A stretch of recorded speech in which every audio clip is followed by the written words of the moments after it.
Salut à tous, c'est le Doc. Aujourd'hui, on va s'attaquer à un sujet polémique, le féminisme, avec l'aide de Christopher Lasch. C'est parti, générique.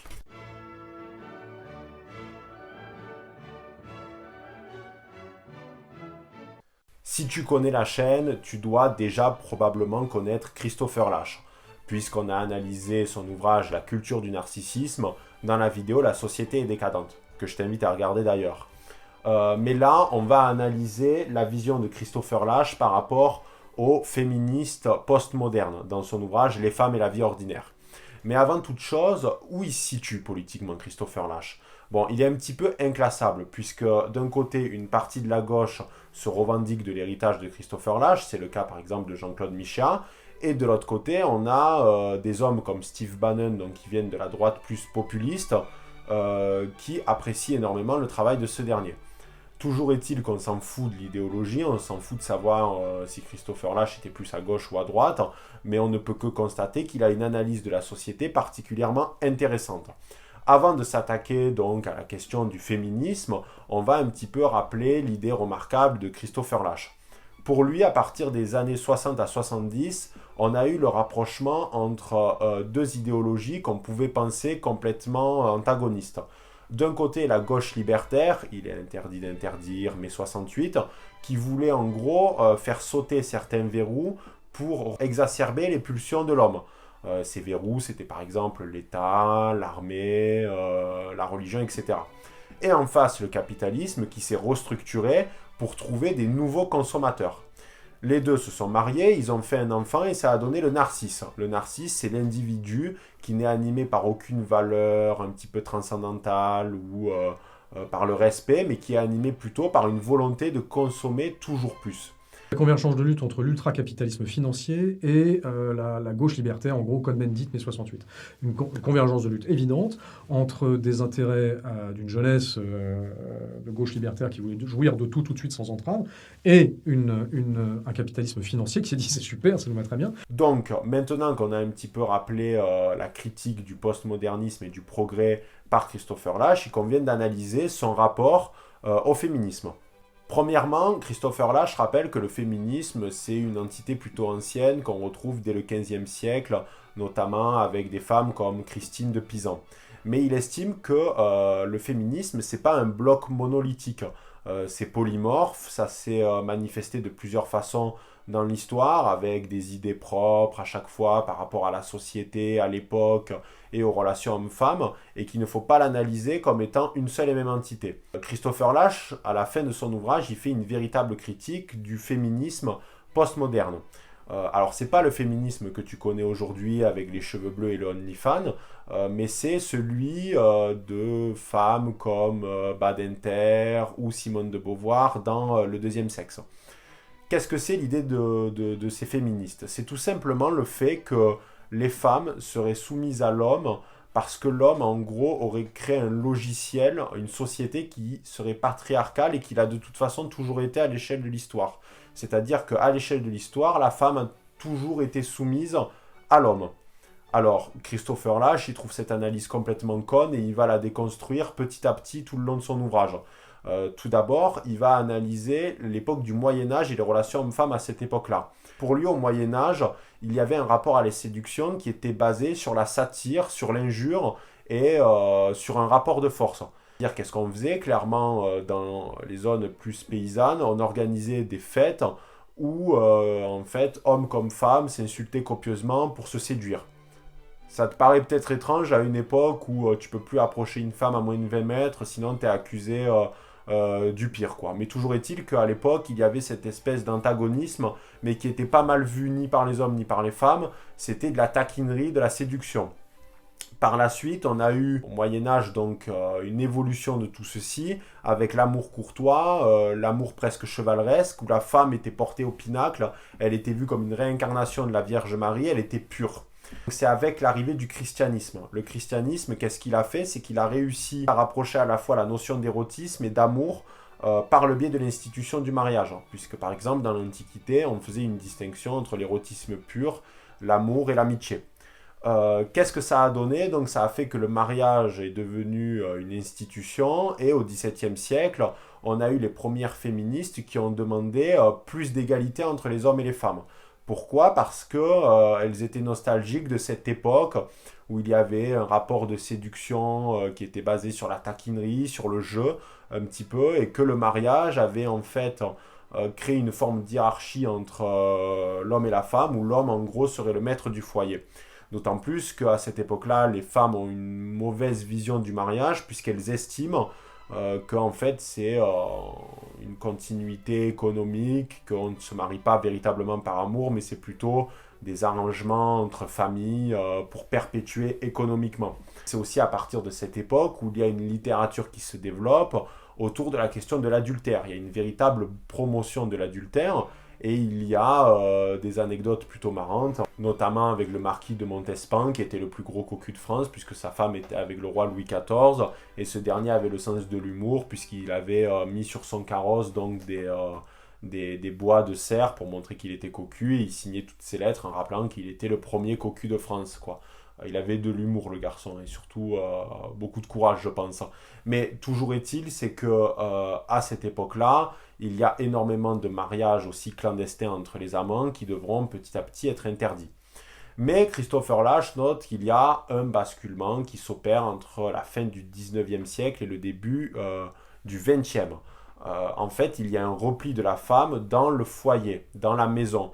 La femme, en fait, se réinsère dans le foyer pour élever les enfants, faire les tâches ménagères et préparer à manger. C'est ce qu'on appelle le phénomène de domesticité pour Christopher Lasch, qui s'est développé en même temps que la ville et la banlieue s'est développée. Donc il y a un repli de la femme dans le foyer. Mais pour Christopher Lasch, ça ne veut pas dire que la femme est soumise à l'homme encore à cette époque, puisque par exemple, elle va participer à l'effort de guerre pendant la Première et la Seconde Guerre mondiale, que le fait d'élever les enfants est vu comme une tâche extrêmement importante et qui n'est pas du tout négligeable, etc. En fait, Christopher Lasch, il part du principe que du point de vue historique, l'argument comme quoi le patriarcat a toujours dominé est faux. Au Moyen-Âge, il y avait toujours en fait des rapports de force de séduction qui faisaient qu'un coup c'était l'homme qui gagnait, un coup c'était la femme. Au XVIIe siècle, c'était la promotion de l'adultère et donc on avait des femmes qui faisaient absolument ce qu'elles voulaient et les hommes aussi.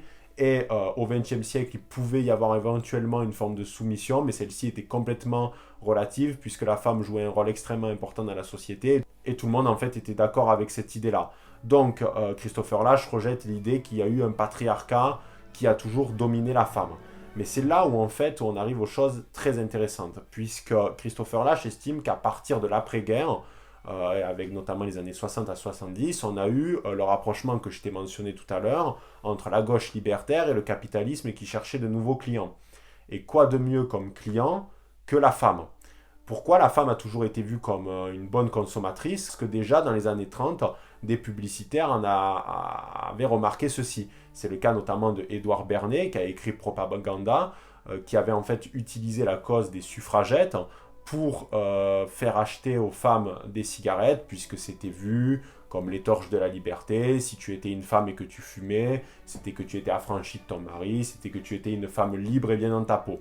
Et en fait, à ce moment-là, les féministes étaient contentes parce qu'elles fumaient, elles s'estimaient être libres psychologiquement, mais dans la réalité, en fait, elles s'étaient soumises à une nouvelle forme de patriarcat, qui est cette fois pas l'homme, mais un paternalisme qui est celui de l'économie et du capitalisme.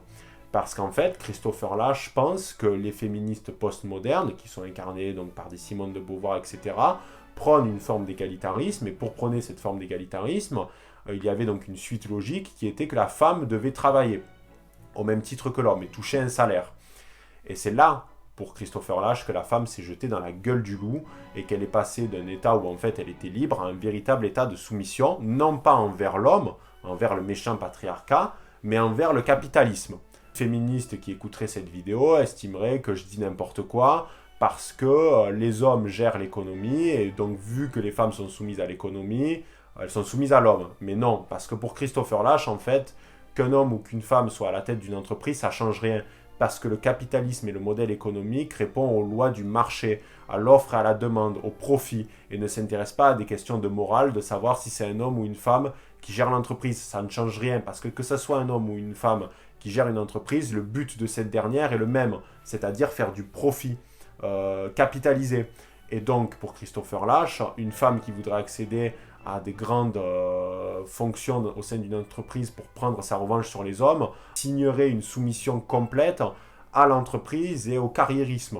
Parce que Christopher Lasch pense que les femmes sont sorties du foyer pour embrasser des carrières, toujours plus travailler, essayer de gagner autant d'argent que les hommes, parce qu'en effet, les femmes souhaitent l'égalité de salaire. Christopher Lasch rappelle que c'est une utopie parce que les hommes, on va dire, ont des caractéristiques biologiques qui font qu'ils sont plus à même d'avoir des salaires élevés, prise de risque liée à la testostérone, négociation des contrats de travail, ça c'est notamment Peterson qui le dit, l'acceptation d'un véritable sacrifice pour la carrière, horaires démultipliés, et le fait que notamment les hommes n'ont pas le désir maternel et n'ont pas spécialement envie de fonder une famille vers l'âge de 28, 29, 30 ans et qui peuvent se consacrer exclusivement à la carrière.